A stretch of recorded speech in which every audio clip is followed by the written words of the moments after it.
Shalom Bapak Ibu yang terkasih di dalam Tuhan. Bersyukur kita bisa kembali lagi untuk persekutuan doa Rabu di malam hari ini.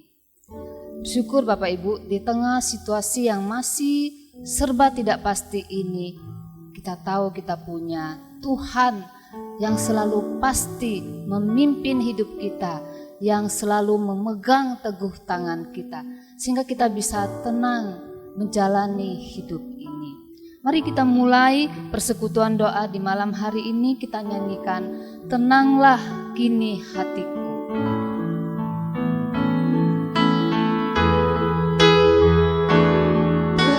Tenanglah kini hatiku, Tuhan memimpin langkahku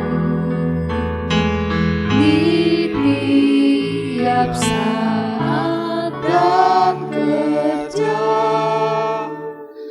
Tetap kurasa tangannya, Tuhan yang membimbingku, Tuhanlah yang membimbingku, tanganku dipegang teguh, hatiku berserah penuh, tanganku dipegang teguh. Ku mau memegang tangannya. Ku mau memegang tangannya dan senang ikut langkahnya. Suka duka dan apapun, ada Yesus menuntun. Ada Yesus menuntunku. Ia menuntun, Ia menuntun, Ia menuntun, Ia menuntun, Ia selalu menuntunku. Dengan pasti ku mau ikut, dengan pasti ku mau ikut, karena Yesus menuntunku. Tuhanlah yang membimbing, Tuhanlah yang membimbing, tanganku dipegang teguh, hatiku berserah penuh, tanganku dipegang teguh. Sungguh kami bersyukur dan terima kasih Tuhan, karena kami percaya kami punya Tuhan yang begitu baik, yang begitu setia, yang tidak pernah meninggalkan kami. Tuhan menuntun langkah hidup kami sampai saat ini, di tengah-tengah situasi yang kami tidak tahu harus bagaimana. Kami percaya Tuhan terus menuntun kami, Tuhan terus bersama dengan kami, Tuhan tidak pernah tinggalkan kami. Terima kasih Tuhan. Kami bersyukur kami boleh kembali dapat melakukan doa malam ini. Tuhan kiranya boleh menolong dan menyertai, memberkati kami. Dan biar kami boleh terus dapat hidup di dalam Engkau dan boleh terus mengikuti tuntunan Tuhan. Terima kasih Tuhan, berkatilah persekutuan doa malam kami dari awal sampai akhirnya. Tuhan yang memimpin, Tuhan yang menuntun. Hanya dalam nama Tuhan Yesus kami berdoa, kami bersyukur. Amin. Mari kita siapkan hati untuk menerima firman-Nya. Kita katakan bahwa Tuhan, setiap jam, tiap saat kami butuh Engkau Tuhan untuk menuntun kami, untuk nyatakan firman-Mu, untuk mengajar kami, sehingga kami tahu bagaimana kami harus menjalani kehidupan ini sesuai dengan kehendak-Mu. Mari kita nyanyikan, ya Tuhan tiap jam.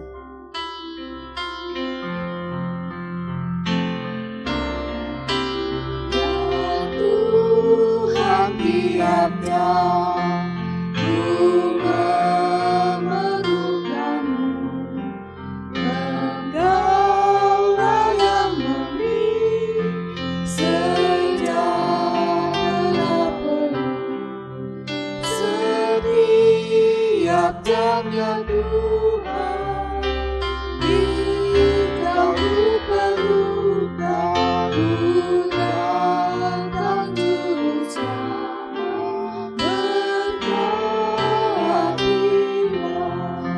Tuhan tiap jam di suka dukaku. Tuhan tiap jam di suka dukaku, jika Tuhan jauh percuma hidupku. Setiap jamnya Tuhan Engkau ku perlukan, ku datang juru selamat berkati. Setiap jam ya Tuhan, Setiap jamnya Tuhan Engkau ku perlukan, ku datang juru selamat berkatilah.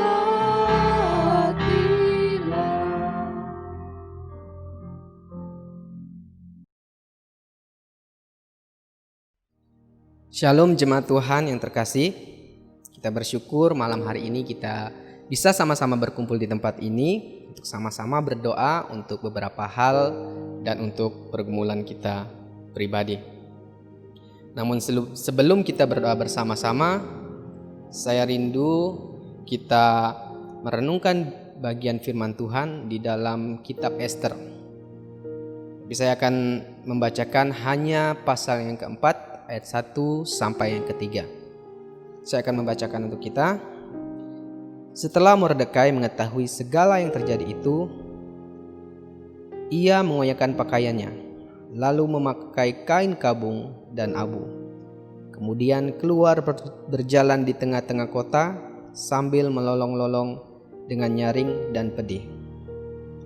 Dengan demikian datanglah ia sampai ke depan pintu gerbang istana raja. Karena seorang pun tidak boleh masuk pintu gerbang istana raja dengan berpakaian kain kabung. Di tiap-tiap daerah kemana titah dan undang-undang raja telah sampai, ada pergabungan yang besar di antara orang Yahudi, disertai puasa dan ratap tangis.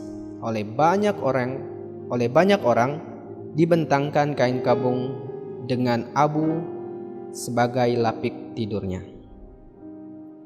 Ketika saya diinfokan oleh Pak Iwan bahwa malam hari ini saya akan menyampaikan kebenaran firman Tuhan, saya langsung teringat akan cerita dari kitab Ester ini.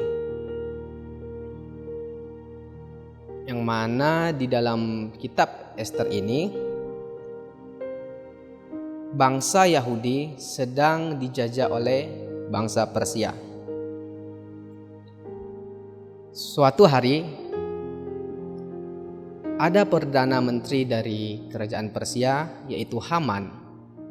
Ia sakit hati dan kecewa karena Mordekai itu tidak menghormati dia. Nanti Mordekai saya akan jelaskan siapa di bagian selanjutnya.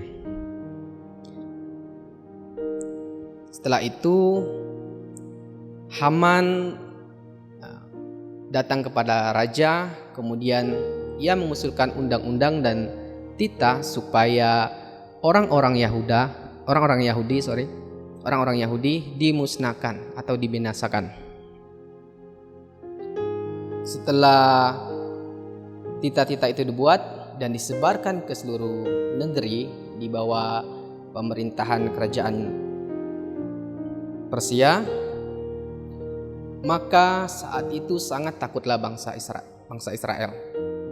Mereka berkabung dan mereka merasa sudah tidak ada pengharapan lagi.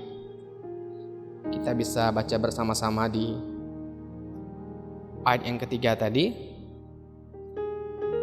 Dan saya akan bacakan. Di tiap-tiap daerah kemana titah dan undang-undang raja telah sampai, ada perkabungan yang besar di antara orang Yahudi, disertai puasa dan ratap tangis. Oleh banyak orang dibentangkan kain kabung dengan abu sebagai lapik tidurnya. Jadi saat itu benar-benar bangsa Yahudi dalam suatu tekanan yang sangat besar. Karena mereka tahu suatu hari nanti mereka akan dibinasakan. Tetapi di dalam pergumulan yang mereka alami saat itu, Allah menunjukkan kasih karunia-Nya. Dia membebaskan mereka melalui Mordekai dan Ester. Seperti yang saya katakan sebelumnya, saya akan menjelaskan secara singkat siapa itu Mordekai dan siapa itu Ester. Jadi Mordekai ini adalah seorang Yahudi dari suku Benyamin yang diangkut dari Yerusalem sebagai orang buangan. Ia dibawa ke Babel saat itu. Tetapi setelah bangsa Babel dikalahkan oleh kerajaan Persia, maka Mordekai dan orang-orang Yahudi dibawa ke Persia.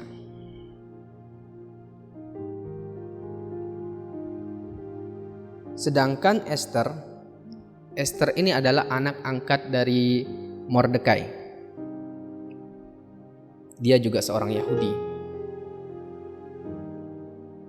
Di pasal yang pertama dari kitab Ester, Bapak Ibu akan melihat bahwa ratu dari kerajaan Persia sebelumnya, yaitu Ratu Wasti, itu dibuang oleh Raja Ahasiweros.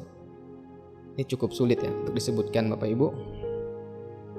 Jadi setelah dibuang, di pasal yang kedua, Ester kemudian diangkat menggantikan Ratu Wasti untuk menjadi ratu di kerajaan Persia.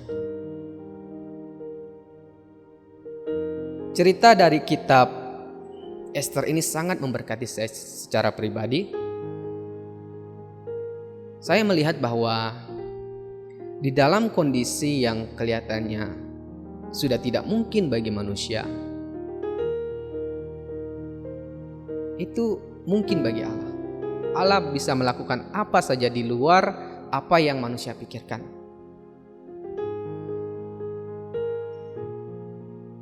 Pada akhirnya nanti di akhir cerita dari bangsa Israel ini, mereka dibebaskan dan diberi kemenangan mengalahkan musuh-musuhnya. Jemaat yang terkasih di dalam Tuhan kita Yesus Kristus, situasi yang kita alami saat ini sama seperti situasi yang dialami oleh bangsa Israel waktu itu. Saat ini kita takut. Kita takut dengan COVID-19. Kita takut virus ini akan menghancurkan kita. Kita takut virus ini akan menghancurkan keluarga kita. Kita takut virus ini akan menghancurkan perekonomian kita. Hal-hal seperti ini yang sering membuat kita hilang pengharapan kepada Tuhan. Malam hari ini firman Tuhan datang mengingatkan kita bahwa selalu ada pengharapan di dalam kesesakan. Tuhan selalu menjanjikan bahwa di dalam kesesakan yang kita hadapi, Dia akan menunjukkan sebuah karya yang besar untuk setiap kita. Biarlah firman Tuhan malam hari ini terus menguatkan kita dan mengingatkan kita bahwa apapun pergumulan yang kita hadapi, Tuhan punya rancangan yang besar untuk kita. Mari kita berdoa. Tuhan, kami bersyukur untuk firman Tuhan yang sudah kami baca dan renungkan malam hari ini. Biarlah firman Tuhan ini terus menguatkan kami.